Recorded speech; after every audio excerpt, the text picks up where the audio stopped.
Doctor Amit Garg ji MD हैं, मनोचिकित्सक हैं, सुभारती विश्वविद्यालय में प्रोफेसर रहे हैं, इभास जो दिल्ली सरकार का बहुत बड़ा साइकेट्रिक और न्यूरो का इंस्टीट्यूट है, उसमें असिस्टेंट प्रोफेसर रहे हैं। अभी भी लोगों की, मनोचिकित्सकों की सेवा करना ही उनका धर्म है। आज वो हमारे साथ इस परिचर्चा में आए हैं, मैं उनका बहुत बहुत स्वागत करता हूं। मैं ज्यादा भूमिका न बनाते हुए डॉक्टर साहब से इतना कहता हूं कि वो अपनी बात को प्रारंभ करें और अपनी बात बताएंगे, जिससे लोग जो है उनसे सुनेंगे। मेरे पास लगभग 390 सवाल आ चुके हैं डॉक्टर साहब अभी तक। उन 390 सवालों को मैंने क्लब किया है, घबराइए नहीं आप, सभी का आप एक एक करके जवाब देंगे। उत्तर प्रदेश, मध्य प्रदेश, बिहार, दिल्ली, हरियाणा, राजस्थान, पंजाब, इन जगहों के मुख्य रूप से लोग जुड़े हैं। महाराष्ट्र में, मुंबई, पुणे से भी लोग जुड़े हैं। बहुत बहुत स्वागत है आपका। डॉक्टर साहब हमारी चर्चा को शुरू करें। नमस्कार। सबसे पहले तो माफ़ी चाहूँगा विलंब के लिए, कुछ टेक्निकल दिक्कतें हो गई थी। जी, मैं समझ रहा हूँ। सबसे पहले पंडित गणेश प्रसाद मिश्र सेवा न्यास डॉक्टर राकेश मिश्रा जी का बहुत बहुत अभिनंदन और धन्यवाद कि उन्होंने मुझे इस मंच पर आने का ये मौका दिया। मैं आज संकल्प को नहीं भूल सकता, क्योंकि संकल्प की वजह से ही मेरा जुड़ना संभव हो पाया है। तो स्पेशल थैंक्स संकल्प के लिए, क्योंकि हम लोग टेक्निकली थोड़ा सा अभी भी पिछड़े हुए हैं। मैं अपने आप को उस कैटेगरी में रखता हूँ। तो विलंब ना करते हुए आज की चर्चा शुरू करते हैं कि कोविड-19 की इस जटिल समस्या में आज के दिन हमारा मानसिक स्वास्थ्य स्वस्थ कैसे रहे। तो ये नई सदी की नई बीमारी कोविड-19, किसने सोचा था कि नई सदी में प्रवेश करेंगे और इस विश्व संबंधित बीमारी से सारी दुनिया ग्रस्त हो जाएगी। अब इसने किया क्या? इसने हमारी शारीरिक सेहत, हमारी मानसिक सेहत दोनों को ही प्रभावित किया। लेकिन इसने एक चीज़ भी अच्छी करी, हमें जीना सिखा दिया, हमें जीवन के एक नया पहलू, एक नया रूप दे दिया। हम मानसिक स्वास्थ्य के बारे में आज बात कर क्यों रहे? ऐसा क्या हो गया कि हम सबको मानसिक रूप से दिक्कतें आने लगी? मेरे ख्याल से हमें 2020-2021 में हमने इतना देख लिया है कि हम सबको मालूम है कि क्या हो गया।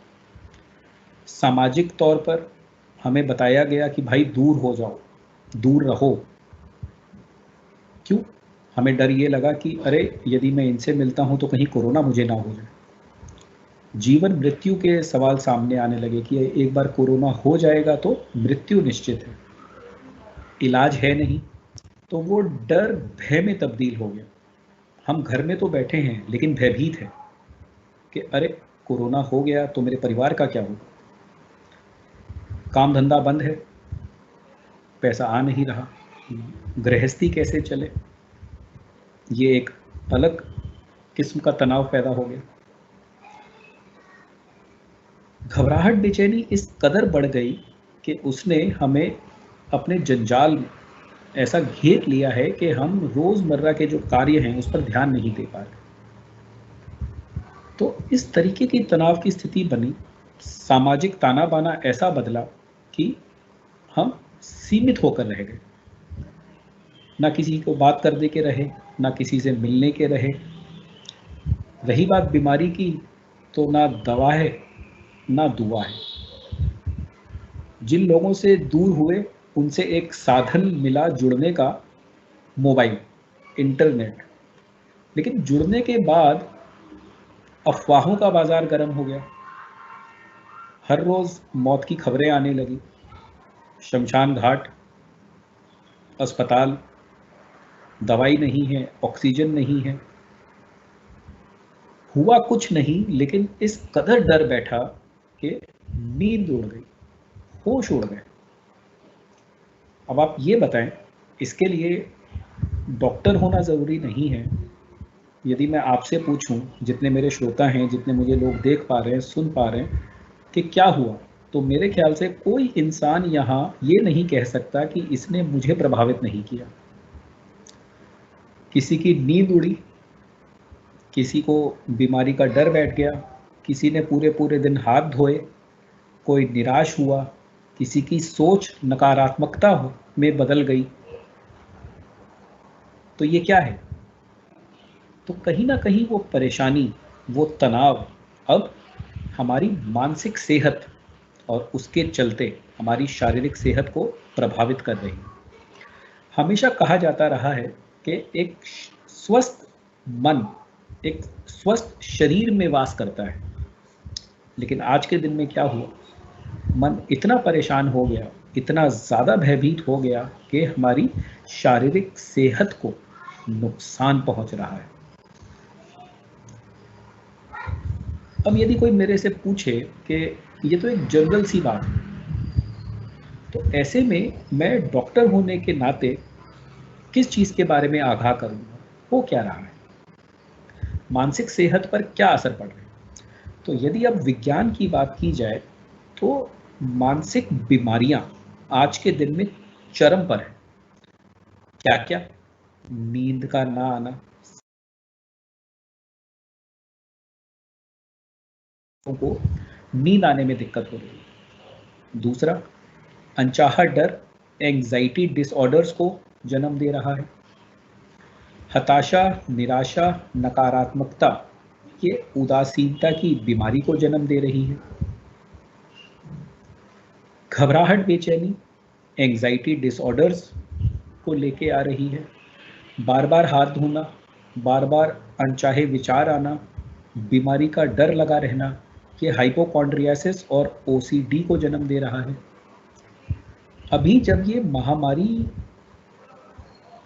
रुकेगी तब हम जो लोग जीवित रहे और आगे जाएंगे उनको पीटीएसडी जैसे होता है ना, पोस्ट ट्रॉमेटिक स्ट्रेस डिसऑर्डर, इतने ज़्यादा तनाव से जो लोग निकलते हैं उनमें भी मानसिक बीमारी हो जाती है, जिसको PTSD post traumatic stress disorder कहते हैं।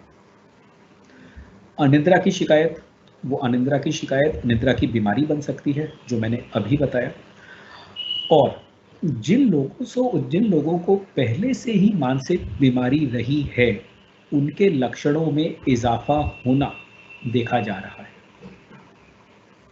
तो आपने देखा कि मैंने अभी तो सिर्फ 4-5 ही बीमारियों का नाम लिया है, लेकिन यदि हम इसके विस्तार में जाएं तो हम सब इस कदर परेशान हैं कि किसी भी मानसिक रोग के लिए हम सब आज के दिन में ससेप्टिबल या वल्नरेबल हो गए, मतलब हम सब हाई रिस्क ग्रुप में आ गए। और जितने भी श्रोतागण हैं, यदि हम एक दूसरे से बात करें तो जितने लोगों को कोविड हुआ है, चाहे वो हल्का हुआ हो, 2-3 दिन का बुखार हुआ हो, उन्होंने देखा होगा कि कोविड के दौरान और कोविड के बाद घबराहट, बेचैनी कई दिन तक बरकरार रहती है, जिसमें दिल का धड़कना, हाथ पैर की कंपन, मुँह का सूखना, बहुत ज़्यादा पसीने आना, एकदम से ऐसा लगना कि कुछ अनिष्ट हो जाएगा, बुरा हो जाएगा। तो ये जो भावनाएं हैं, ये देखा जा रहा है 1-2 महीने तक बरकरार रहती है। करना क्या चाहिए? मेरे ख्याल से हमारी आज की जो ये सभा है, इसका उद्देश्य डराना नहीं, उसका उद्देश्य है ये बताना कि क्या क्या हो सकता है और इससे बचाव के उपाय क्या हैं। क्योंकि इलाज तो सबसे आसान होता है, दवाई लिख दी, बातचीत कर ली, लेकिन उससे ज़रूरी क्या है? बचाव। कहते हैं ना, prevention is better than cure. तो ये मैं 2 मिनट का समय लेके बचाव की बात करूं तो बचाव कैसे है? सबसे पहली चीज़, जो सरकार हमें कह रही है, हर जगह जो सरकार का वक्तव्य है वो हमें टीवी पे, रेडियो पे, मोबाइल पे, व्हाट्सएप पे पता पड़ जाता है कि मोदी जी ने क्या कहा, उनके सलाहकारों ने क्या कहा, हमें क्या करना है। ये सारी चीज़ें विज्ञान द्वारा परिभाषित हैं। तो जो सरकार कह रही है वो तो करना ही है। मास्क लगाना है, उचित दूरी बना के रखना है, यदि ज़रूरी नहीं है तो घर से बाहर नहीं जाना, यदि घर से बाहर जाना है सैनिटाइज़र लेके जाना है, उचित social distancing, physical distancing maintain करनी है, 2 गज की दूरी बना के रखनी है। तो कहने का मतलब ये कि ये जो उपाय हैं सरकार द्वारा, जो सरकार द्वारा बताए जा रहे हैं, उनका पालन करना है। अब बात आ जाती है हमें क्या करना है। सबसे पहले हमें करना ये है कि डरना नहीं, वरना मौत के डर से हम जीना भूल जा रहे हैं। बहुत सही कहा। वो जो आनंद फिल्म है, मेरे ख्याल से आप सबने वो राजेश खन्ना का डायलॉग सुना होगा, मौत के डर से मैं जिंदा रहना छोड़ दूं। और उसके बाद की लाइन तो खैर बहुत ही फेमस लाइन हो गई थी, जिंदगी बड़ी होनी चाहिए लंबी नहीं। और फिर तीसरी लाइन ये थी कि उस 6 महीने के लम्हों में मैं 70 लाख लम्हे क्यों भूल जाऊं। तो कहने का मतलब ये है कि जो चीज आगे आने वाली है, जो भविष्य में घटित होने वाली घटना है, उसको सोचकर मैं आज क्यों जीना छोड़ दूं। तो डरना नहीं, सारे उपाय करने हैं जीवित रहने के लिए और कोरोना से बचाव के लिए, पहला। दूसरा, जितनी भी ये नकारात्मकता, जो ये मिस इन्फॉर्मेशन ना होके ओवर इन्फॉर्मेशन हो गई।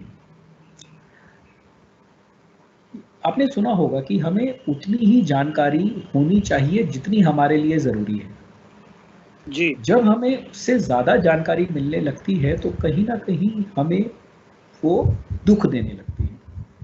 जैसे हर चीज़ की अधिकता बुरी है, लाड़ प्यार माँ का भी बुरा है, ज़्यादा चीनी खानी बुरी है, उसी तरीके से ये ज़्यादा जानकारी भी बुरी है, क्योंकि ज़्यादा जानकारी का हम करते कुछ नहीं लेकिन उसके वश में आ जाते हैं। अब मैं डॉक्टर हूँ, मान लीजिए मैं दवा के बारे में आपको सब कुछ बता दूँ जो किताब में लिखा है, मैं आपको ये लिख के दे सकता हूँ, 100 में से 100 लोग दवाई नहीं खाएंगे। पर्दा लगा दो, फिर इधर से खींचो जिससे ही आ जाए। 100 के 100 लोग दवाई नहीं खाएंगे यदि मैं उनको सब कुछ बता दूं तो। लेकिन आपके लिए सिर्फ उतना जानना ज़रूरी है जितना आपके इलाज के लिए ज़रूरी है। तो उसी तरीके से ये जो ज़्यादा जानकारी फैल रही है, इससे दूर रहें। तीसरा, नकारात्मकता नकारात्मकता को ही खींचती है, परेशानी परेशानी को ही जन्म देती है। तो सोच को सकारात्मक रखें। और जितना हमारे पूर्वजों ने, बड़ों ने, पंडित जी ने जो हमें सिखाया है ना अध्यात्म, आज के दिन में वो सबसे ज़रूरी। एक नियम दिशा से चले, जीवन थोड़ा सा योग करें, थोड़ा ध्यान लगाएं। जितना टाइम हम लोग मोबाइल टीवी पे लगाते हैं उतना भगवान में लगाएं। एक दूसरे से बात करें, एक दूसरे के साथी बनें। पहले कहते थे परिवार के लिए समय नहीं है, आज समय मिला तो परिवार के साथ समय बिताएं। तो ये जो चीज़ें हैं, ये इस नकारात्मकता को दूर रखने के लिए ज़रूरी हैं, उस हताशा और निराशा वाले भाव से बचने के लिए ज़रूरी है। मानसिक स्वास्थ्य बहुत बढ़िया रहेगा। हाँ, यदि कोई भी दिक्कत हो जाती है, जैसे जिन दिक्कतों के बारे में हमने बात की कि घबराहट, बेचैनी, पैनिक अटैक हो जाता है, उदासीनता डिप्रेसिव डिसऑर्डर्स में तब्दील हो जाती है, हाथ धोना ओसीडी में तब्दील हो सकता है। यदि ऐसा हो जाए तो किसी मनोचिकित्सक, मनोवैज्ञानिक, परामर्शकर्ता, काउंसलर्स बहुत लोग हैं, उनसे मिलिए, टेली साइकाट्री करिए, टेली काउंसलिंग लीजिए। और यदि दवाई की ज़रूरत पड़े तो दवाइयाँ तो हैं ही, लेकिन इसकी नौबत नहीं आनी चाहिए, क्योंकि कहीं ना कहीं इस बीमारी की वजह से जो ये सामाजिक हमारा ये दर्पण जो बदला है, उसके साथ साथ जीवन में जो बदलाव आए हैं वो बीमारी को भी नियंत्रित है। कुछ चीज़ें हमारे काबू में नहीं हैं, लेकिन जो हमारे काबू में है उस पर तो काम कर सकते हैं। और हमारे काबू में क्या है? हम, मैं, मेरा बस मेरे पे तो चलता है ना। तो मैं अपने साथ तो काम कर सकता हूँ, और यदि मैं अपने साथ काम करूंगा तो स्वस्थ रहूंगा। तो ये है चीजें जो, जिसको कहते हैं ना कि हाँ, शुरुआत ऐसे करनी है। और ज़्यादा समय ना लेते हुए मैं डॉक्टर साहब से भी विनती करूंगा कि जो भी मेरे लिए प्रश्न है या जो लोग मेरे से बात करना चाहते हैं वो शुरू कर सकते हैं।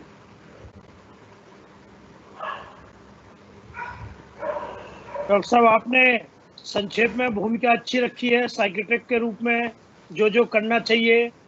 हमारा आज की चर्चा का उद्देश्य लोगों को भयभीत करना नहीं है, बल्कि लोगों को उस भय से निजात दिलाना है, और उन संभावित खतरों से बच के रहेंगे तो निश्चित रूप से बहुत अच्छा होगा। आज जी हमारे एक दर्शक हैं छतरपुर से, मध्य प्रदेश में जिला चिकित्सालय में भर्ती हैं, और इनके पिताजी भी वहां पे भर्ती हैं।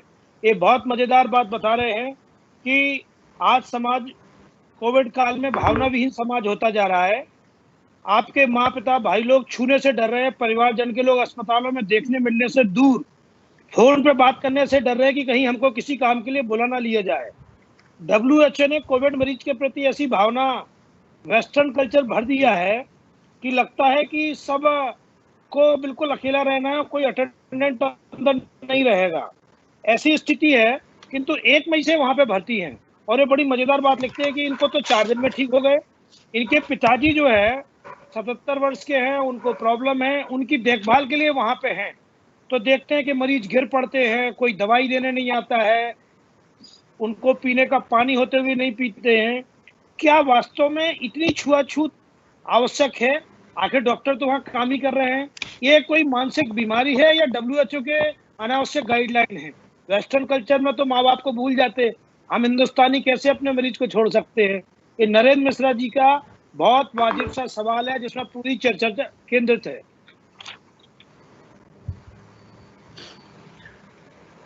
सवाल आपने, अच्छा मैं इसका जवाब बिल्कुल सीधे तरीके से देता हूँ कि कोरोना महामारी है ही ऐसी कि भेदभाव लोगों ने ज़रूरी बना दिया है। देखिए होता क्या है कि मेरे माता पिता यदि या मेरा परिवार यदि किसी को कोई भी दिक्कत होती है तो मेरा फ़र्ज़ बनता है उनकी देखभाल करने का, और हम लोग आज तक उससे पीछे नहीं हटे। लेकिन अब की बार क्या हुआ कि यदि किसी मरीज़ को कोरोना है और मैं उनकी देखभाल में लग जाऊं, तो कहीं ना कहीं वो कोरोना का होने की संभावना मेरे लिए बढ़ जाती है। तो होगा क्या कि जो मरीज़ की तीमारदारी कर रहा है वो भी मरीज़ बन गया। तो सरकार ने ये बोला कि उनका जो इलाज है वो आप संस्था पर, अस्पताल पर, डॉक्टरों पर, स्टाफ पर छोड़ दीजिए। लेकिन हुआ ये कि कहीं ना कहीं जब इलाज का जो असर है वो विपरीत दिशा में जाने लगता है, जब आराम नहीं आता, मृत्यु होने लगती है, हम डर जाते हैं। हम उस सिस्टम पर क्वेश्चन मार्क, डाउट, भेदभाव, ये इल्ज़ाम लगाने लगते हैं। और ये कोई वेस्टर्न कल्चर या WHO का कहा कुछ भी नहीं। ये इस बीमारी की एक प्रॉपर्टी है कि ये ऐसे ही फैलती है। इसलिए आपने देखा होगा जितने डॉक्टर्स, जितने हमारे स्टाफ वर्कर्स मरीजों की देखभाल में लगे हैं, उनको भी कोरोना हो रहा है। अभी पिछले हफ्ते की बात है, जो रोहिणी का सरोज अस्पताल है, वहाँ 80 डॉक्टर और नर्सें कोविड पॉजिटिव हो गए। उनमें से किसी की मृत्यु भी हुई। तो कोई नहीं अछूता है इससे। तो यहाँ पर हमें थोड़ा सा विवेक रखना होगा और ये देखना होगा कि मेरे मरीज के लिए क्या अच्छा है और मेरे लिए क्या अच्छा है। क्योंकि यदि आपको भी कोरोना हो गया तो फिर तीसरा इंसान कहाँ से लाएंगे? पहले एक बीमार था, अब 2 हो गए, फिर 4 होंगे। तो पहले एक का इलाज डॉक्टर कर रहा था और तीमारदारी बेटा कर रहा था, लेकिन मान लीजिए दोनों को ही कोरोना हो जाए तो 2 लोग और कहाँ से लाइएगा? तो विवेक का इस्तेमाल बहुत ज़रूरी है। मेरे ख्याल से ये इस वाले डिस्कशन को यहाँ रोक देते हैं, अन्यथा चर्चा आगे बढ़ जाएगी। धन्यवाद डॉक्टर साहब। हमारे एक मित्र पौंडीचेरी से हैं और ये पूछ रहे हैं, हम रजनीश जी, और कई दर्शकों का ऐसा मिला जुला सवाल है, कई वयोवृद्ध साथी अप्रत्याशित लंबे लॉकडाउन के चलते डिप्रेशन से ग्रसित हो रहे हैं। मेडिकली उनको कम मात्रा में डिप्रेशन की दवाई देना भी संभव नहीं है, क्योंकि उम्र और शरीर इसको लेने की स्थिति में नहीं है। बिना दवाई के डिप्रेशन से कैसे बाहर निकाला जा सकता है? क्या यह संभव भी है? पहला सवाल, ये जो परिस्थितियों की वजह से निराशा, हताशा और उदासीनता की जो शिकायत आती है, इसको हम लोग एडजस्टमेंट डिसऑर्डर्स कहते हैं। मतलब हमारे जीवन में जो बदलाव हुए, हमारा मन और शरीर उनके साथ उतनी तेज़ी से नहीं बदल पाया, उतनी जल्दी एडजस्ट नहीं कर पाया, क्योंकि कोरोना ने किसी के घर पे दस्तक नहीं दी, ये एकदम से आ गया। सरकार ने लॉकडाउन एकदम से लगा दिया, तो हम लोग उस चीज़ के लिए तैयार नहीं थे। तो इन चीज़ों को कहते हैं एडजस्टमेंट डिसऑर्डर। एडजस्टमेंट डिसऑर्डर में जब निराशा बहुत ज़्यादा हावी हो जाती है, तो वो ब्रीफ डिप्रेसिव रिएक्शंस की तरह सामने आती है। इन चीज़ों के लिए दवाई का इस्तेमाल सिर्फ तब किया जाता है जब इन दिक्कतों की इंटेंसिटी, जिसको ग्रेडिंग भी बोलते हैं, बहुत ज़्यादा बढ़ जाए। अन्यथा इन सब दिक्कतों का इलाज बातचीत, काउंसलिंग, परामर्श से ही किया जाता है, पहला। दूसरा, जो काउंसलिंग या थेरेपी की टेक्निक्स हैं, उसमें CBT, कॉग्निटिव बिहेवियर थेरेपी, ये बहुत अच्छी बातचीत की क्रिया है, जिससे मरीजों को 80 से 90% का लाभ मिलता है। तीसरी चीज़, relaxation exercises, rhythmic breathing, guided imagery, या शुद्ध हिंदी में कहूँ तो हमारा योगा और मेडिटेशन। इन चीज़ों से, मतलब जितना मैंने अभी तक बोला, बिना दवाइयों के यदि कोई इंसान इन चीज़ों को कर ले, परामर्श और सुपरविजन में, तो आप मान के चलिए 80 से 90% लोगों को दवाई की ज़रूरत नहीं पड़ेगी। दवाई की ज़रूरत सिर्फ उन लोगों को पड़ती है जिनके लक्षण बहुत तीव्र गति से बढ़ जाते हैं, या फिर निराशा, हताशा उनके जीवन पर और उनके स्वास्थ्य पर असर डालने लगती है। तब तक के लिए दवाई की ज़रूरत किसी को भी नहीं है। यदि ऐसे दवाई की ज़रूरत पड़ने लगे, तो आज के दिन में 90% लोगों को दवाई की ज़रूरत पड़ेगी, और ये ठीक नहीं। धन्यवाद डॉक्टर साहब। एक हमारे विकास जी नागपुर से हैं, वो पूछ रहे हैं एनेक्सिटी अटैक भी आते हैं क्या? स्टोमक प्रॉब्लम से I have seen many people like this. जो एंग्जाइटी होती है, एंग्जाइटी का शुद्ध यदि हम हिंदी में रूपांतरण करें तो उसको कहते हैं घबराहट, बेचैनी। ठीक है। अब जब घबराहट, बेचैनी के लक्षण कुछ और लक्षणों के साथ शामिल हो जाते हैं, जैसा कि दिल का तेज तेज धड़कना या दिल की धड़कन का महसूस होना, मुंह का एकदम से सूख जाना, हाथ पैरों में कंपन महसूस होने लगना, आवाज़ का टूटना, ऐसा लगना कि मैं बचूंगा नहीं या कुछ बुरा हो जाएगा, अनर्थ हो जाएगा, बार बार पेशाब जैसा लगना, लेकिन जब पेशाब के लिए जाएं तो पेशाब का ना आना, कंपन सी रहना, और जिसको कहते हैं ना पेट में हॉल मारना। जब ये लक्षण आ जाते हैं तो उसको एंग्जाइटी अटैक नहीं, पैनिक अटैक कहते हैं। पैनिक अटैक एंग्जाइटी का सबसे तीव्र रूप है। और जब पैनिक अटैक आ जाता है तो उसका जो इलाज है, क्योंकि एक बार पैनिक अटैक आ जाए उसका कोई इलाज नहीं है। जैसे एक बार मिर्गी का दौरा पड़ने लगे तो उसको तो पूरा वो अपने आप ही खत्म होता है ना। तो उसी तरीके से जिन लोगों को बार बार पैनिक अटैक पड़ता है, उनमें इलाज चालू करना पड़ता है, पहला। दूसरा, लेकिन पैनिक अटैक के लिए भी जो व्यवहारिक चिकित्सा है उसको कहते हैं PCT, पैनिक कंट्रोल थेरेपी।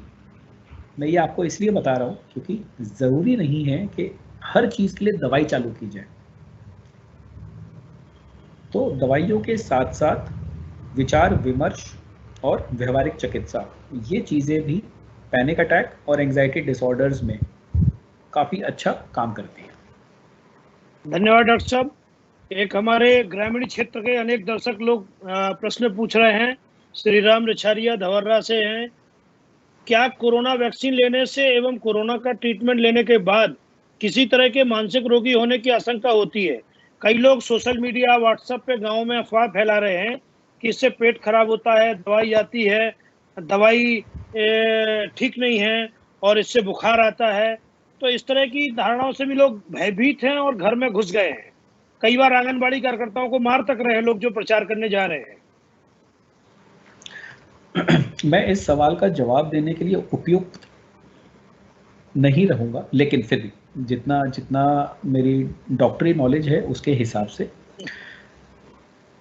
एक ब्लैंकेट स्टेटमेंट, एक जनरल स्टेटमेंट, सरकार के नियमावली के अनुसार जिसको उम्र के तकाजे में जिसका नंबर आ रहा है वो लोग वैक्सीन ज़रूर लगवाएं, दोनों वैक्सीन लगवाएं, जितने अंतराल पर कहा जा रहा है उतने अंतराल पर लगवाएं, पहला। दूसरा, वैक्सीन के बाद हल्का सा बुखार आना, हाथ पैरों में दर्द होना, कमज़ोरी रहना, ये आम लक्षण हैं, इनसे घबराने की ज़रूरत नहीं है। तीसरी बात, कोई तीसरी बात नहीं है। कहने का मतलब ये, वैक्सीन से जितनी भी चीज़ें आपने डॉक्टर साहब को लिख के भेजी हैं, ऐसा कुछ नहीं है, ये सिर्फ अफवाहें हैं। जैसे हम छोटे बच्चों को वैक्सीन लगवाते हैं, जैसे हम, डॉक्टर साहब एक मिनट बस, जैसे हम बच्चों को वैक्सीन लगवाते हैं, बच्चों को हल्का सा बुखार आ जाता है, दवाई देते हैं, बच्चा अगले दिन से ठीक हो जाता है। उसी तरीके से जो ये कोरोना की वैक्सीन है, चाहे वो कोविशील्ड है चाहे वो कोवैक्सिन है, दोनों ही वैक्सीन जैसे कही जा रही हैं वैसे लगवाइए, इससे कोई दिक्कत नहीं। रही बात उदाहरण की, तो मैं आपके सामने उदाहरण के तौर पे वैक्सीन लगवा के आपके सामने बैठा हुआ हूँ, तो मैं अपने आप को उदाहरण के तौर पे पेश कर रहा हूँ कि ये रहा मैं और मुझे वैक्सीन लग चुकी है। धन्यवाद डॉक्टर साहब। एक आनंद मोहन भटनागर जी हैं, लखनऊ से, पूछ रहे हैं, और भी इसी तरह के हमारे राजीव व्यास, आर.एस. भटनागर, आदित्य पांडे का सवाल है, आजकल के तनावपूर्ण माहौल में नींद आने की समस्या बहुत बढ़ गई है। कुछ लोग लगातार नींद की दवाई का उपयोग कर रहे हैं। ज्यादातर सीनियर लोग या वो लोग जिनका काम बिल्कुल बंद है, तो अच्छी नींद के लिए आपकी क्या सलाह है? नींद की गोली का सेवन कम मात्रा में भी कितना हानिकारक है? इस प्रश्न का उत्तर मैं ये दूंगा कि जब हम सोने जाते हैं ना, तो ये समय होता है जो सिर्फ हमारा होता है, मतलब ये मेरा समय है, और मेरे विचार इंतज़ार कर रहे होते हैं कि मैं जैसे ही बिस्तर पे जाऊं वो मेरे से बात करनी शुरू कर दें। आज के दिन में हम जितना सुनते हैं, जितना बात करते हैं, जितनी इन्फॉर्मेशन हमारे यहाँ दिमाग में आई होती है, वो सारी की सारी मेरे से बात करने के लिए रात का समय ही चुनती है। अब होता क्या है, नींद एक शांति प्रिय और शांतिपूर्ण प्रक्रिया है, लेकिन जैसे ही दिमाग को विचार आ जाते हैं तो वो शांति तो भंग हो गई, अब वो शांति अशांति में बदल गई और मन शांत होने की बजाय उन विचारों में लीन हो गया, तो नींद कहाँ से आएगी?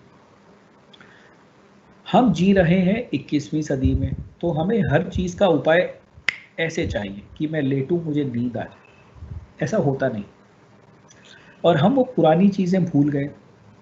मतलब अब इस उम्र पे माँ की लोरी तो हम मांग नहीं सकते, लेकिन जो हमारे बाकी उपाय हैं, और ये किसी विज्ञान की किताब में नहीं लिखा है, ये तो हमें घरों में सिखाया गया है ना, कि बिस्तर पे जाएं उससे पहले हाथ पैरों पे पानी डाल लें, मुंह पे थोड़ा सा गीला तौलिया साफ कर लीजिए, उसके बाद बिस्तर पे जाएं तो नींद आ जाती है। कुछ पढ़ लें, तारे गिन लें, बिस्तर पे सिर्फ तब जाएं जब नींद आ रही हो, बिस्तर पे सोने के लिए ना जाएं, क्योंकि जब हम ये सोचते हैं ना कि मुझे नींद आ जाए इसलिए मैं बिस्तर पे चला जाऊं, तो यदि आप ये सोच रहे हो कि मुझे नींद आ जाए, तो आप मन को तो फिर से एक्टिव कर लिए। शाम के समय के बाद चाय या कोई भी ऐसा पदार्थ जिससे पेशाब बनता हो उसका सेवन ना करें। रात को खाना हल्का खाएं। टीवी 7-8 बजे या जब तक परिवार के साथ देख रहे हैं, उसके बाद जो भी आपका सोने का समय है उससे आधा घंटा पहले उसको बंद कर दें, ताकि आंखों को आराम मिले। जहां बिस्तर है वहां टीवी या कोई भी ऐसी चीज़ नहीं होनी चाहिए जो आपको परेशान कर रही हो, जैसे कोई म्यूज़िक है, लैपटॉप है, मोबाइल है। यदि इन सारे उपायों को करने के बाद भी नींद नहीं आती है, तब आपको दवाइयों की ज़रूरत पड़ती है। आज के दिन में नींद की दवाई और नशे की दवाई, इनमें फ़र्क कर दिया गया है। जो पहले की दवाइयाँ होती थी उससे इंसान नशे में रहता था, जैसे शराब पीने के बाद नींद आ जाती है, लेकिन वो नींद नहीं होती, वो नशा होता है। उसी तरीके से कुछ दवाइयाँ आपको नशे या गफलत की स्थिति में ला देती हैं और आपको लगता है कि हमें नींद आ गई, ऐसा नहीं।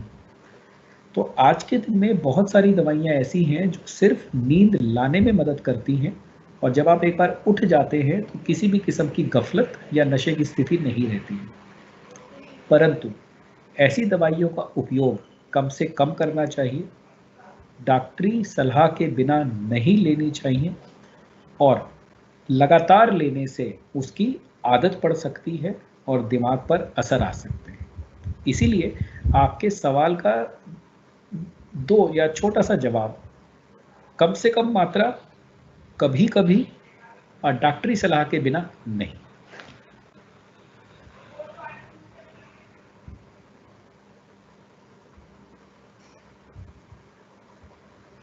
धन्यवाद डॉक्टर साहब। एक कुछ हमारे साथ बच्चे लोग भी जुड़ते हैं परिवार के साथ। एक बच्चे ने लिख के भेजा है, कई लोगों का एक कॉमन सवाल है कि मेंटल हेल्थ को लेकर बड़े लोगों को सेंसिटाइज कैसे करें, पेरेंट्स बच्चों की समस्या को समझ नहीं पाते हैं। इनके लिए भी कुछ उपाय है क्या? क्योंकि घर में सब एक साथ घुसे हैं तो ये बहुत बड़ी समस्या हो रही है। यदि आज के स्कूलों का हम लोग सारा जो उनका करिकुलम है, उस करिकुलम में मेंटल हेल्थ या मानसिक स्वास्थ्य को बहुत ज़्यादा तवज्जो दी जा रही है।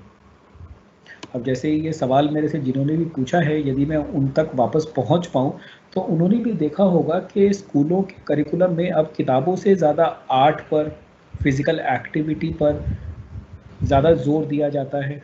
पीटीएम में माता पिता की भागीदारी को प्रोत्साहित किया जाता है। ये सब क्या है?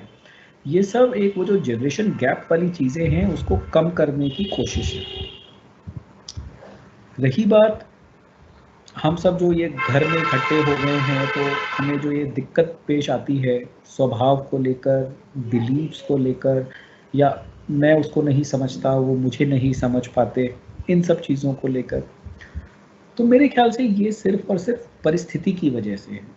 इसको जनरलाइज मत करिए, इसको ये नहीं सोचिए कि ये तो हम ही हैं। नहीं, ये हम नहीं हैं, ये परिस्थिति की वजह से हमारा बदला हुआ व्यवहार है। जैसे जैसे ये दुर्गम परिस्थिति निर्मम होती जाएगी, ठीक होती जाएगी, हमारा व्यवहार भी उस तरीके से अनुकूल होता जाए।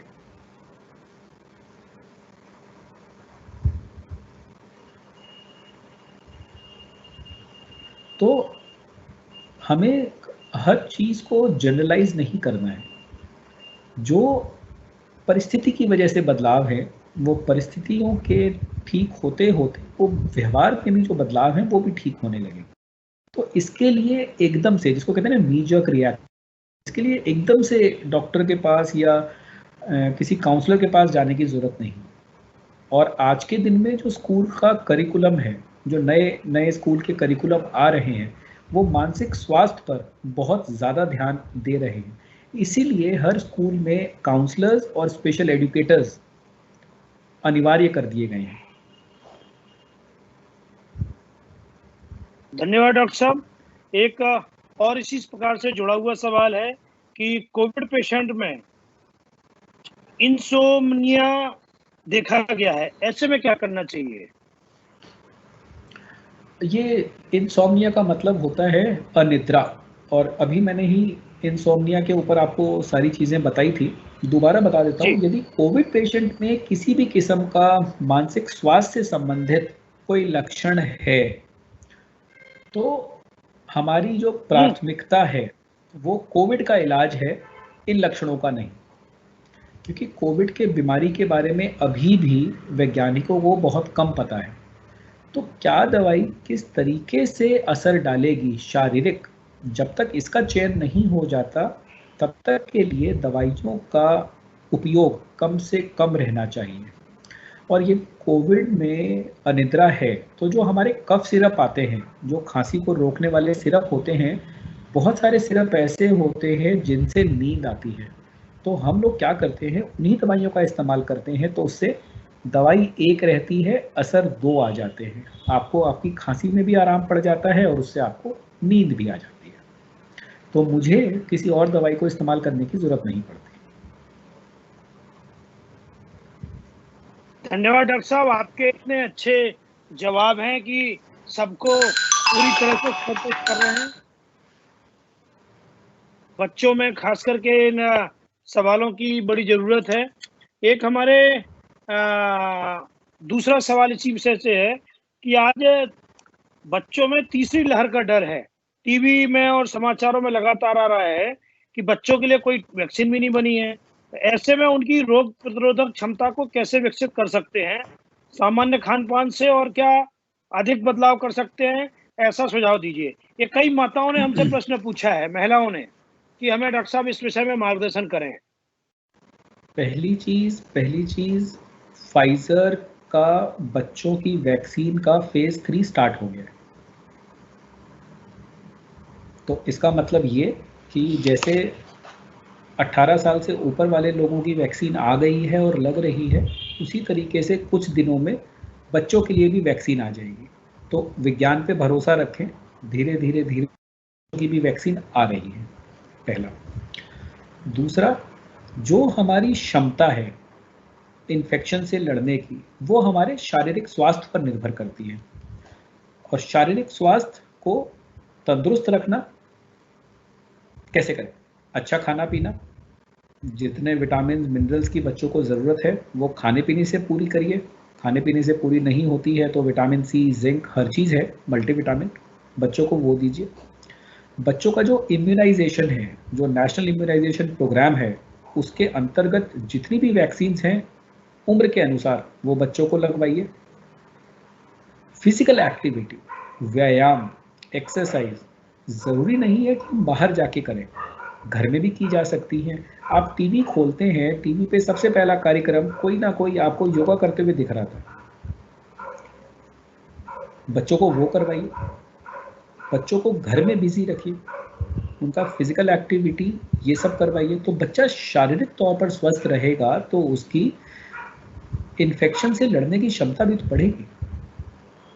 रही बात तीसरी लहर की, यदि हम लोग पुरानी महामारियों को देखें तो सबसे विकट दूसरी लहर होती है। तीसरी लहर आती है, लेकिन वो हम पर कैसा असर डालेगी वो निर्भर करता है हमारी आज की तैयारी पर। अभी जो मैं थोड़ी देर पहले कह रहा था, कुछ चीज़ें ऐसी हैं जो हमारे काबू में नहीं है, तो तीसरी लहर आएगी या नहीं आएगी वो हमारे ऊपर नहीं है, लेकिन हाँ उसका बचाव तो कर सकते हैं।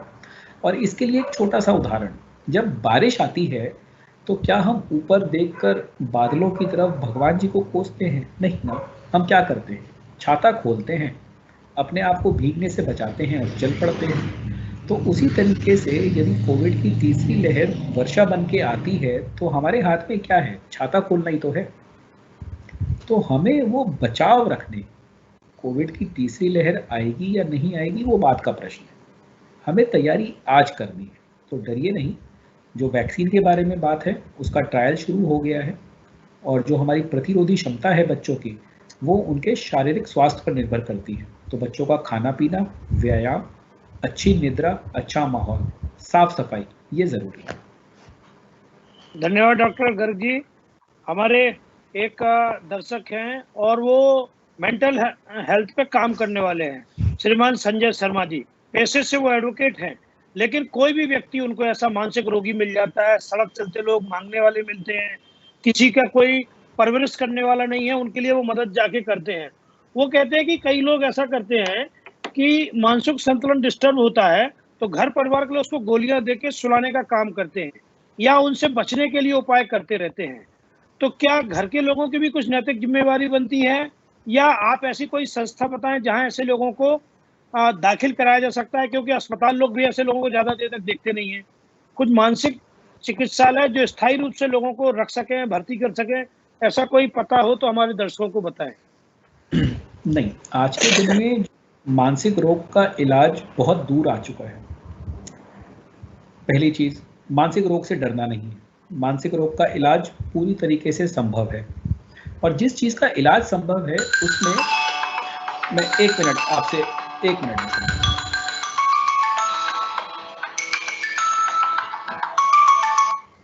हेलो।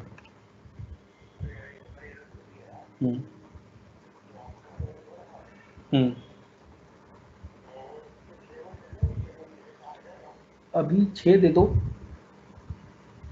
डॉक्टर अभी साहब 10 किसी एक्स्ट्रा को थोड़ा खाएगा। चिकित्सकीय परामर्श कर रहे हैं, तब तक मैं आपने दर्शकों को कहता हूं कि बहुत सारे प्रश्न आए हैं, मैं उनको लगातार जारी रखूंगा और शीघ्र ही आप को बहुत अच्छी, लोग अपने अपने टाइप नहीं कर पा रहे हैं तो ये अच्छा तरीका है कि अपना प्रश्न लिख करके उसकी फोटो हमको भेज दें। अभी अभी हमारे दर्शक एक मंटू खरे जी ने सवाल भेजा है, मैं उसको बताऊंगा।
डॉक्टर साहब आपका वॉल्यूम म्यूट हो गया है, आपको अनम्यूट करना पड़ेगा कंप्यूटर पे।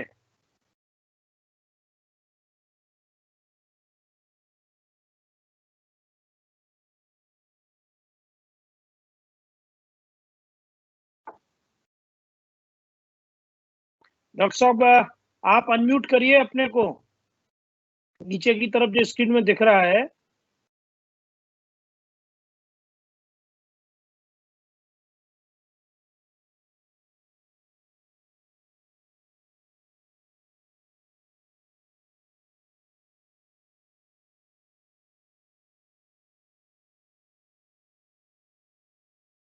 अनम्यूट करिए डॉक्टर साहब, आप नीचे की तरफ बटन है।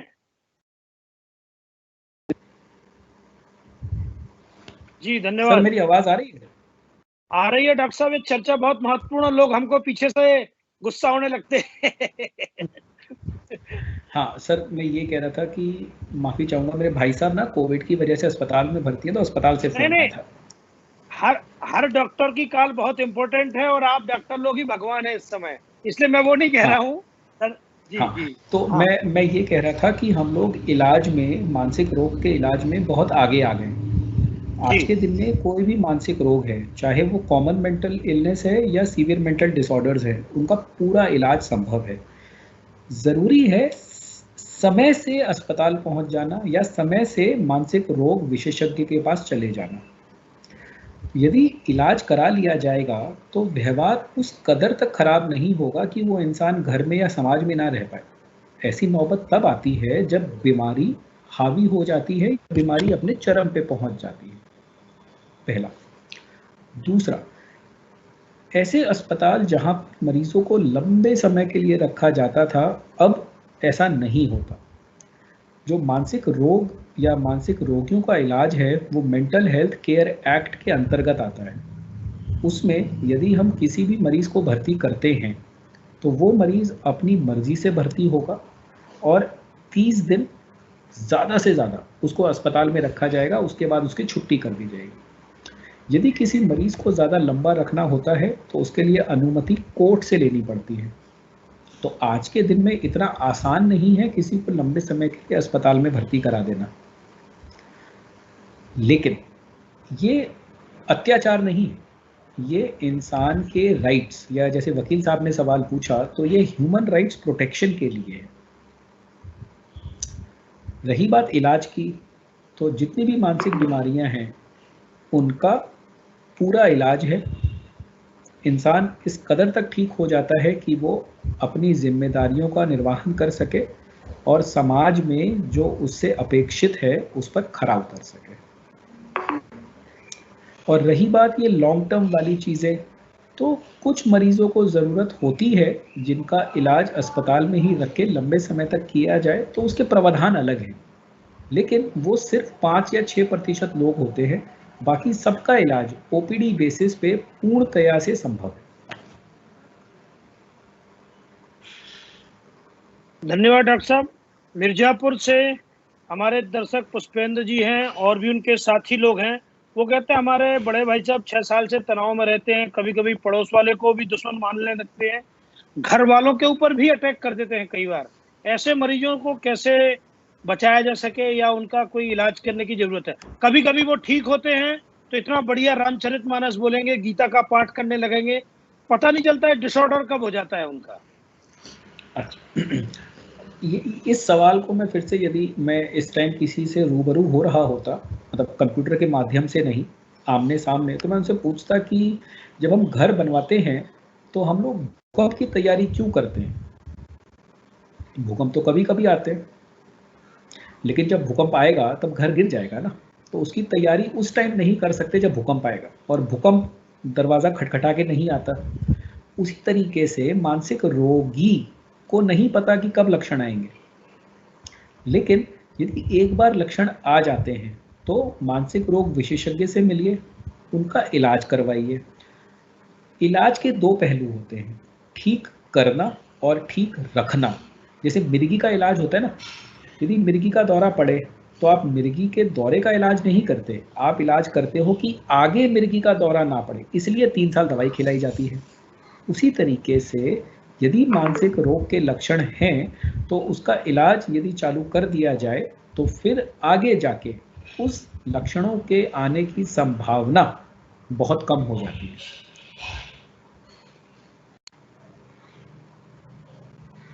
धन्यवाद डॉक्टर साहब। एक हमारे प्रियंका श्रीवास्तव सागर से, मध्य प्रदेश से जुड़े हैं। तो एक हेलो, हाँ मैं, ठीक है, ठीक है। डॉक्टर साहब अभी एक परिचर्चा में जुड़े हैं, तब तक मतलब एक पत्ता और।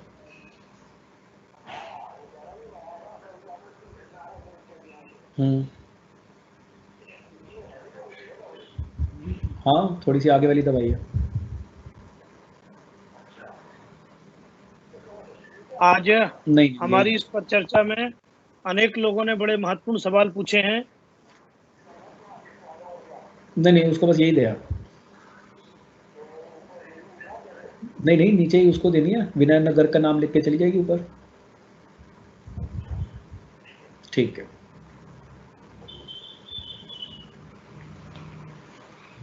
हाँ सर, बताइए नया सवाल। नया सवाल ये है कि ये आपने अभी अभी चर्चा से एक व्यक्ति ने, हमारी बहन है प्रियंका श्रीवास्तव, उसने सवाल उत्पन्न किया कि आप कहते हैं सकारात्मक रहें, पॉजिटिव विचार सोचें, कोविड गाइडलाइन का पालन करें। ये सब करते करते आसपास में बहुत सारे लोगों की डेथ हो रही है और उसके कारण मन बड़ा भयभीत है कि कब तक ऐसा सिलसिला चलेगा। तो बार बार कहा जा रहा है कि पीक आ गया है, जुलाई में आएगा, जून में आएगा। एक साइकोलॉजिकल दृष्टिकोण से ये कब तक ऐसा समय लगभग चलेगा? ये बहुत लोगों ने ऐसे प्रश्न पूछे हैं। इसका जवाब किसी के पास नहीं है। जरूरी चीज ये है कि हमें तैयार रहना है। यदि भगवान ने चाहा, अब आप ये देखें, जब 2020 में दिक्कत शुरू हुई थी मार्च में, तो चीजें धीरे धीरे ठीक हो रही थी ना। हम लोगों ने घर जाना शुरू कर दिया था, थोड़ा बहुत बाहर निकल रहे थे, डर खत्म हो रहा था। अस्पतालों में जो कोविड के वार्ड बने थे उनको बंद किया जा रहा था क्योंकि वहां एक भी मरीज नहीं था। जी। चीजें दोबारा खराब हुई इस साल मार्च में, लेकिन उसके बहुत सारे कारण रहे। मैं उन कारणों में नहीं जाऊंगा, अन्यथा एक डिबेट शुरू हो जाएगी। लेकिन कहीं ना कहीं वो भी हमारी गलती थी। ये जो हम आज देख रहे हैं, इसमें इंसानी गलती का योगदान बहुत ऊपर है। नंबर 1 योगदान इंसानी है। अब की बार वाला जो ये कोविड का वेव आया है, अब रही बात ये कोविड की वेव कब जाएगी और तीसरी कब आएगी, तीसरी के बाद क्या चौथी आएगी या नहीं आएगी। देखिए ऐसे तो चलता जाएगा, क्योंकि 4 के बाद 5, 5 के बाद 6, 6 के बाद 7, और आपको भी पता है गिनती रुकती नहीं है। तो इसको ऐसे ना देखें, इसको ये देखें, या इसको आप ऐसे देखें कि ये अब आज के दिन में हर रोज का युद्ध है जो हमें लड़ना है। यदि आज का दिन ठीक निकलता है तो कल सुबह उठिए, भगवान को प्रणाम करिए, खुश होइए कि मैं कल के दिन ठीक था, और ये कोशिश करिए कि मुझे आज के दिन भी ठीक रहना है। एक एक दिन करके हफ्ता निकल जाएगा, महीना निकल जाएगा, साल निकल जाएगा, और सोच सकारात्मक बनी रहेगी। क्योंकि पीछे जाके इतिहास को नहीं बदला जा सकता, भविष्य का हमें पता नहीं, हमें जिस चीज़ का पता है वो है आज। तो आज में और अभी में जीते हैं ताकि इतिहास से सीख ले सके और भविष्य को सुधार सके, और ये सारा काम करना है अभी में। अभी में जिए, सोच सकारात्मक रहेगी। धन्यवाद डॉक्टर साहब, बहुत बढ़िया उत्तर आप एक एक करके दे रहे। एक अनेक लोगों का एक सा प्रश्न और आया है जिसको मैं देख पा रहा हूँ कि कोरोना का तनाव बहुत लंबे समय से हर व्यक्ति झेल रहा है, रोजगार पर खास करके प्रभाव पड़ा है, खास करके मध्यम वर्ग के ऊपर पड़ा है। अब जैसे तैसे वो संक्रमण से मुक्त हुआ है, कोरोना गाइडलाइन का पालन भी कर रहा है। अभी फिर से एक नई चर्चा और डिबेट शुरू हो गई कि इसके साइड इफेक्ट्स हैं, ब्लैक फंगस के खौफ का तनाव है, और साथ साथ में एक जो नई बात आ रही है कि स्टेरॉइड्स कितने लगे हैं, हर आदमी सीटी स्कोर नाप रहा है।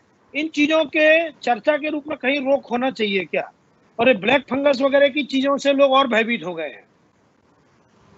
देखिए, जो भी मेडिकल इंफॉर्मेशन है उससे भयभीत नहीं होना है, ये सिर्फ और सिर्फ अवेयरनेस के लिए है। अवेयरनेस का मतलब यदि आपको चीज़ का संज्ञान होगा तभी आप उसकी रोकथाम कर पाएंगे ना। यदि सरकार ये कहती है कि हाथ धोना है तो उसके पीछे विज्ञान है ना, क्यों धोना है इसके पीछे भी विज्ञान है। तो यदि ये जो म्यूकरमाइकोसिस, स्टेरॉइड और ये जो सारी चीज़ें हैं, ये इसलिए हैं कि जिन लोगों को कोविड हुआ था और वो उससे रिकवर कर गए, वो किसी भी नए लक्षण को हल्के में ना लें। सर दर्द, आंखों के आगे लालपन, नज़र में फेर, उल्टी जैसा लगना, ऐसे लक्षण आए तो एक बार डॉक्टर से सलाह ज़रूर लें कि कहीं म्यूकरमाइकोसिस तो नहीं है, ताकि नज़र जाए इससे पहले डॉक्टरी इलाज मिल जाए। क्योंकि एक बार नज़र चली गई फिर क्या फायदा। तो ये मैं जो अभी पहले भी कह रहा था डॉक्टर साहब के साथ कि ये सारी जानकारी भयभीत करने के लिए नहीं है, अवेयर करने के लिए है। क्योंकि पता होगा तभी कुछ करिएगा ना, यदि पता ही नहीं होगा तो करेंगे क्या। तो ये सारी जानकारी अवेयरनेस के लिए है ताकि आप तैयार रहें। अब सरकार कहती है भूकंप आने वाला है या कहीं तूफान आ रहा है, तो जहाँ भी जो हमारे ये समुद्र के बली तटवर्ती जिले होते हैं उनको खाली करा लिया जाता है ना। क्यों? ताकि जान और माल का नुकसान ना हो। तो उसी तरीके से सरकार पहले आपको सचेत कर रही है कि ऐसा हो सकता है, तो उसके बारे में जानकारी रखें ताकि हो तो समय से पहुंच जाए। ये चीज़। धन्यवाद डॉक्टर साहब। एक हमारे सतना मध्य प्रदेश से दर्शक हैं, प्रोफेसर आर.एस. निगम साहब है, हमारे साथ कॉलेज में प्रोफेसर थे। इनकी श्रीमती जी भी प्रोफेसर हैं, 1 साल से पीड़ित हैं। ये पूछ रहे हैं रेस्टलेस लेग सिंड्रोम की क्या दवा है, और 1 वर्ष से बहुत परेशानी में है। सर, रेस्टलेस लेग सिंड्रोम के ऊपर मैं पूरा लेक्चर ले सकता हूं, लेकिन संक्षेप में बताएं जो बाकी लोगों के लिए भी उपयोगी हो, और डॉक्टर साहब से मैं आपकी बात कराऊंगा। नहीं, मेडिकल वाली जो चीज़ें होती हैं, खासकर इलाज से संबंधित, उन चीज़ों के लिए ये प्लेटफॉर्म उपयुक्त नहीं। नहीं, ये जनरल चर्चा में सर जनरल चर्चा ही तो बोल रहा हूँ ना। जनरल चर्चा में हम इलाज की बात नहीं कर सकते ना, क्योंकि वो रेस्टलेस लेग सिंड्रोम है या नहीं है। रेस्टलेस लेग सिंड्रोम के 10 और कारण हो सकते हैं और हर इलाज कारण पर निर्भर करता है। अब देखिए, होम्योपैथ और एलोपैथ या बाकी चीज़ों में यही अंतर होता है। अब आदमी कहता है मुझे सर दर्द है, तो मैं कहता हूँ झंडू बाम लगा लीजिए। ये भी तो हो सकता है कि उसको ट्यूमर का दर्द हो जी। ये ऐसा भी तो हो सकता है कि उसकी आंख में फेर हो, ऐसा भी हो सकता है उसको कोविड हो। तो सिर्फ सर दर्द का इलाज नहीं करना है। उसी तरीके से रेस्टलेस लेग सिंड्रोम का डायग्नोसिस अपने आप में एक चैलेंजिंग चीज़ है कि मतलब वही मैं कह रहा था ना, इस पे तो मैं लेक्चर ले सकता हूँ, ये बहुत जी विस्तार वाली चीज़ है। तो दवाई के बारे में और ऐसी स्पेसिफिक बीमारियों के बारे में इस मंच पर नहीं, क्षमा चाहूँ। जी, धन्यवाद डॉक्टर साहब। एक प्रयागराज से लोग कहते हैं कि कोरोना की रिपोर्ट आते ही जिसकी अच्छी इम्यूनिटी होती है वो भी घबरा जाता है, और सैनिटाइज और मास्क लगाए रहने से ऐसे लगता है कि उनकी श्वास में प्रॉब्लम हो गई है। ये वो इसलिए मानसिक बीमार। नहीं, ये मानसिक रोग नहीं है, ये जो हम मास्क यूज़ कर रहे हैं उसकी वजह से। अब जैसे यदि आप गलत एड़ी का जूता पहन लेंगे तो पैर में कील निकल जाती है ना, तो ये आपका मानसिक रोग नहीं है, ये जूते की कमी है। उसी तरीके से मास्क बदलिए। जो ट्रिपल लेयर मास्क है वो आपको ना श्वास लेने में दिक्कत देगा, ना आपको ऐसी कोई परेशानी होगी। डॉक्टर साहब, एक हमारे दर्शक अरविंद आश्रम से जुड़े हुए हैं, बड़ी संख्या में। दीपन वर्मा जी पूछे हैं, बड़ों के अधिक बच्चों ने इस कोरोना काल का बहुत डटकर मुकाबला किया है। लगभग 2 साल से स्कूल, कॉलेज, दोस्त, खेलकूद सब बंद हो गया है। खास तौर से सभी बच्चों के लिए आपका क्या संदेश है? संदेश वही है जो हम सबके लिए है। मतलब ये मैं आपके लिए नहीं, अपने लिए भी कह रहा हूँ। संयम रखें। जटिल समय है, जी परिस्थिति थोड़ी सी विकट है, लेकिन हमें अपने इतिहास से सीख लेनी है। समस्या कुछ भी हो, किसी भी समय आए, किसी भी युग में आए, वो हमेशा के लिए नहीं रहती। विकट समय है, ये भी गुजर जाएगा। सार्स आया था 2003 में, जी है ना, चला गया। जी, चला गया। युद्ध होते हैं, खत्म हो जाते हैं, बम गिरता है, शहर नए बस जाते हैं। तो जो मानवता है, जो इंसानियत है, और जो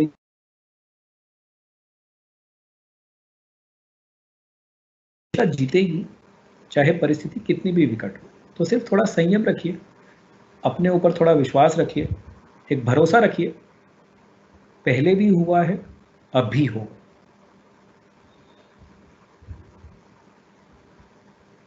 धन्यवाद डॉक्टर साहब। बहुत सारे सवालों को मैंने क्लब कर दिया है, इसलिए मैं सबके नाम लेना। श्रीमान बॉबी असाटी, ब्रजेश अग्रवाल, सागर, टीकमगढ़, उत्तर प्रदेश के मिर्जापुर, लखनऊ, भदोही, वाराणसी, बहुत सारी जगहों से हमारे पास प्रश्न आए हैं।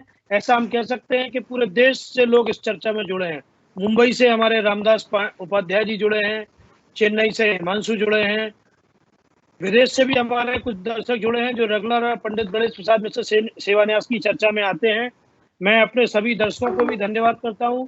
और डॉक्टर साहब, आपसे जाते जाते एक चीज पूछता हूं, इन सब बीमारियों के बारे में यदि आपसे सलाह लेना हो तो आपसे कैसे संपर्क किया जा सकता है? मेरे से संपर्क करना आज के दिन में बड़ा आसान है। मेरा नाम मेरा नाम छोटा सा है, अमित और गर्ग। तो जी यदि गूगल पे doctor Amit Garg psychiatrist search करेंगे तो मेरे बारे में सब कुछ, कहाँ मिल सकता हूँ, कैसे फ़ोन से मेरे से संपर्क हो सकता है, कैसे अपॉइंटमेंट ले सकते हैं, सब कुछ सिर्फ doctor Amit Garg psychiatrist type करने से आपको जानकारी मिल जाएगी। धन्यवाद डॉक्टर साहब। आज की इस कोविड महामारी काल में मानसिक बीमारी व डिप्रेशन का उपचार, घरेलू सावधानियों द्वारा तनाव से बचे में आपने बहुत छोटे छोटे उदाहरण दिए, कई वैज्ञानिक बातें भी बताई, बच्चों के लिए संदेश दिए, योगा और प्राकृतिक चीजों को बताया। हम इस सब के लिए आपको आभारी हैं। मैं आपको बता दूं कि इस पर्चा में लगभग 2894 लोग मोबाइल के थ्रू जुड़े हैं। पूरे के पूरे परिवार साथ में भाग ले रहे हैं, और हम कह सकते हैं पूरे देश के अलग अलग हिस्सों से थोड़े बड़े जितनी प्रमाण में कहें लोग जुड़े हुए हैं। अनेक ओएनजीसी के अधिकारी कर्मचारी जुड़े हैं, हमारे आयकर विभाग के कई मित्र अधिकारी लोग जुड़े हुए हैं, कर्मचारी जुड़े हैं, कई शिक्षक जुड़े हुए हैं जो अपने ग्रुपों में आगे लिंक भेजते हैं। शायद इसका पूरा कैलकुलेशन हमको भी नहीं मिल पाता है। आज देर रात तक ये चर्चा आएगी। अनेक समाचार पत्रों ने इस परिचर्चा को पहले भी प्रकाशित किया है। अरविंद मिश्रा रीवा मध्य प्रदेश से इस पूरी परिचर्चा में प्रश्नोत्तर लिखते हैं और उनके जवाबों को इंटरव्यू के रूप में तैयार करते हैं, जिनको कल हमारे कई अखबार प्रकाशित करते हैं, वह भी हम आप सब दर्शकों को भेजते हैं। इस प्रकार की चर्चा में आप हमारे साथ आए हैं, भविष्य में भी आते रहें, ऐसा हमारा विश्वास है। और निश्चित रूप से आज की यह चर्चा हमारे लिए उपयोगी रही होगी। अपने सुझाव हमें एक बार अवश्य दें। एक हमारे दर्शक हैं, उनके बार बार व्यक्तिगत सवाल आ रहे हैं। मैं कहना चाहूंगा कि यह फोरम हमारा निजी चर्चा का फोरम नहीं है।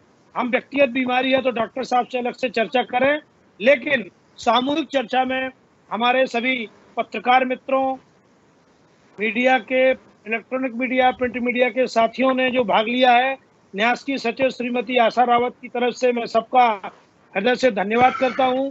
अनेक दर्शक अभी हमको क्वेश्चन बॉक्स में लिख रहे हैं कि आज मेरा और मेरा विवाह की 24वीं वर्षगांठ है। इस अवसर पर अनेक लोगों ने बधाई दी है। मैं सबको एक बार तहे दिल से धन्यवाद देता हूं, अभिनंदन करता हूं और उनकी शुभकामनाएं आगे बनी रहें। आगे 25वीं वर्षगांठ पे धूमधाम के साथ हम एक बार इकट्ठे होंगे, ऐसी प्रभु से प्रार्थना है। डॉक्टर अमित गर्ग जी, आपका सेवा न्यास के साथ जो आज पर चर्चा हुई है वो हम अपने YouTube चैनल पर डालेंगे। अपने सभी दर्शकों को मैं बताना चाहूंगा कि पुरानी सभी 14 चर्चाएं इसमें YouTube पर सेवा न्यास की वेबसाइट पर पड़ी हैं, उनको सुन सकते हैं, देख सकते हैं। एक नए विषय के लिए आगामी शुक्रवार को हम सब फिर तैयार रहें। विषय और टाइम और समय डॉक्टर साहब से बात होने पर तय हो जाएगी। प्रोफेसर डॉक्टर आलोक हेमल जी हमारे साथ जुड़े हैं, आज दोपहर को मिले थे। उन्होंने कहना था कि बच्चों के बारे में लोग भयभीत हैं, तो बच्चों के बारे में शायद हम अगली चर्चा करेंगे। इसलिए आपके दर्शकों से मैं निवेदन करूंगा, धन्यवाद दूंगा कि वो इस परिचर्चा के वीडियो लिंक को आगे भी प्रसारित करें, क्योंकि जो लोग आज हमसे सीधे नहीं जुड़ पाए हैं वो आगे भी हमारे साथ ज्ञान के लाभ को ले सके। ज्ञान जितना अधिक बांटेंगे उतना अधिक लाभकारी रहेगा। हमारे मित्र राहुल राजपाल आज हमारे साथ यहाँ के बैठ गए, क्योंकि वो जुड़ नहीं पा रहे थे, इसलिए उन्होंने कहा मैं वहीं चल के सुनता हूँ। धन्यवाद डॉक्टर साहब। एक बार पुनः पंडित गणेश प्रसाद मिश्र सेवा न्यास आपका आभारी है और आज की चर्चा यहीं पे हम समाप्त करें।